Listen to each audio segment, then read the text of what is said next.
और दिशा निर्देश देने वाले शिक्षक और सभी को मेरी तरफ से सुप्रभात। मैं आपके सामने एक महागुरु के बारे में बताना चाहता हूँ, जो मनुष्य का सबसे बड़ा महागुरु है। मनुष्य के जन्म लेने से पहले और जन्म लेने के बाद मनुष्य का सबसे पहला और सबसे बड़ा महागुरु है। उसका नाम मैं आपको बाद में बताऊंगा। पहले ये कहना चाहता हूँ कि उसी के अनुसार हमारा जीवन सुरक्षित रहा है, वही हमारा पालक है, वही संसार का न्यायाधीश है, वही हमारी रक्षा करता है। तो आप लोगों में से कोई बता सकता है कि मनुष्य के जन्म से पहले और मनुष्य के जन्म से बाद ऐसा कौन सा गुरु है जो गुरुओं से बड़ा है, महागुरु है? आप में से कोई नाम बता सकता है? उसके बाद मैं अपना स्पीच स्टार्ट करूंगा। मैं नहीं बता तो प्रकृति से बड़ा कोई नहीं है।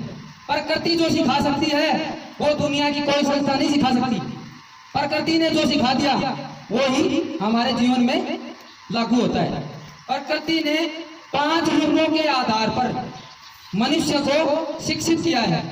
प्रकृति ने 5 रूपों के आधार से मनुष्य को शिक्षित किया है। प्रकृति से बड़ा कोई गुरु नहीं होता, जिसे हम हालात भी बोल सकते हैं, है ना? तो प्रकृति ने अपने रूपों को 5 रूपों की दृष्टि से मनुष्य को ज्ञानशील बनाया है ना? तो पहला कौन सा है? जल। जल से बड़ा महागुरु नहीं होता है मनुष्य के लिए, क्योंकि मनुष्य को जीवन में परवाह करना सिखाता है। जैसे जल कभी भी नहीं रोका जा सकता है, जल को रोकने वाला कोई नहीं होता है। जैसे वो प्रवाहित होता है उसको रोकने वाला न पत्थर होता है न पेड़ पौधे होते हैं। मतलब जल प्रवाहित होता है अपनी गति से, वो किसी से रोकने से नहीं रुकता है। इसी प्रकार मनुष्य को बनना चाहिए। मनुष्य को इसी प्रकार अपने जीवन में अपने लक्ष्य की प्राप्ति के लिए कभी भी रुकना नहीं चाहिए, हमेशा निरंतर चलना चाहिए। दूसरा है वायु। वायु मनुष्य के जीवन में बहुत ही अति महत्वपूर्ण है। जो वायु ये मनुष्य को एक शिक्षा प्रदान करती है, ये शिक्षा प्रदान करती है कि हम जहाँ भी कार्य करें, अपने कर्तव्य पे रहे, तो उसका एक सीमित समय होता है, सीमित सीमा होती है। उस सीमा को हम लांघेंगे तो हमें डेफिनेटली उसका नुकसान भुगतना पड़ेगा। जैसे कि हम वायु का वेग सीमित मात्रा में होना बहुत जरूरी होता है। ऐसे ही हम किसी कार्य को करते हैं तो हमारा कोई दायरा होना चाहिए, लिमिट होना चाहिए। जैसे वायु का वेग ज्यादा बढ़ता है तो प्रकृति पे भूचाल आ जाता है। इसी प्रकार हम मनुष्य को जीवन को ऐसे रखना चाहिए सीमित मात्रा में। जैसे कहीं भी जैसे नया मैडम ने एक उदाहरण दिया था कि सख्त होना चाहिए, सख्त होना चाहिए, हर कार्य में सख्त होना चाहिए। लेकिन सख्त रहा है तब तक सख्त का भी एक दायरा होता है। अगर हम अपना काम दायरे में रहकर नहीं करेंगे, लिमिट में रहकर नहीं करेंगे, तो उसका खामियाजा हमें भुगतना पड़ेगा ना। तो ये जरूरी है, स्टिक्स होना बहुत जरूरी है, लेकिन उसकी भी एक लिमिट, एक सीमा होती है। तीसरा है आकाश। आकाश एक विस्तृत होता है। विस्तृत मतलब मनुष्य को इतना उड़ना चाहिए एक विस्तृत मात्रा में, अपना विस्तार रूप में। जैसे कि ब्रह्मांड में ग्रह होते हैं, वो अपने सीमित मात्रा में रहते हैं, उनकी सीमा होती है, वो विस्तृत मात्रा में होते हैं। इसी प्रकार मनुष्य को अपना जीवन एक विस्तृत रूप से बनाना चाहिए। मुझे पता है आप लोगों को समझ में नहीं आ रहा होगा बच्चों को, क्योंकि मुझे इंग्लिश नहीं आती है, कोशिश कर रहा हूँ बोलने की। अब तीसरा है आग, क्योंकि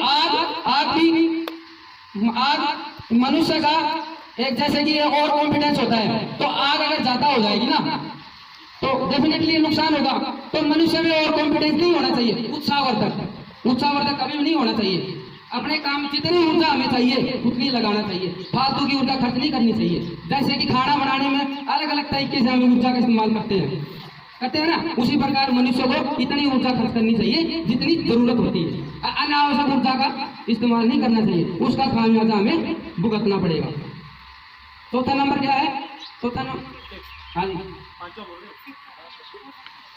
पृथ्वी। मनुष्य को धैर्यवान होना चाहिए, एक स्टैंड होना चाहिए मनुष्य का जो भी मानव अपने कार्य में कर रहा है, जो भी मतलब कि एक स्टैंड होना जरूरी होता है। अगर किसी का स्टैंड नहीं है ना तो कुछ नहीं है, स्टैंड होना बहुत जरूरी है। इसलिए पृथ्वी स्थिर होती है अपनी जगह, टिकना बहुत जरूरी होता है। स्टैंड बोलते हैं टिकना बहुत जरूरी होता है इंसान के लिए। तो पृथ्वी की तरह हमें धैर्यवान होना चाहिए।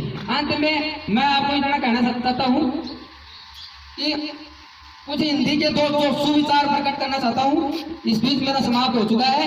मैं कुछ हिंदी के मनुष्य का सबसे बड़ा आईना उसका चरित्र होता है। अगर उसका चरित्र अच्छा नहीं है ना तो किसी आईने में देखो कभी भी अच्छा नहीं हो। अगर उसका चरित्र सही है ना तो उसको आईना देखने की जरूरत नहीं है। समझ में ना? तो उसको अंत में आपके लिए एक शेर शायरी मैं प्रस्तुत करना चाहता हूँ कि याद करता है साहिब, पिंजरे में रहने वाले को कौन याद करता है साहिब? याद तो आते हैं तो उड़ जाते हैं। धन्यवाद।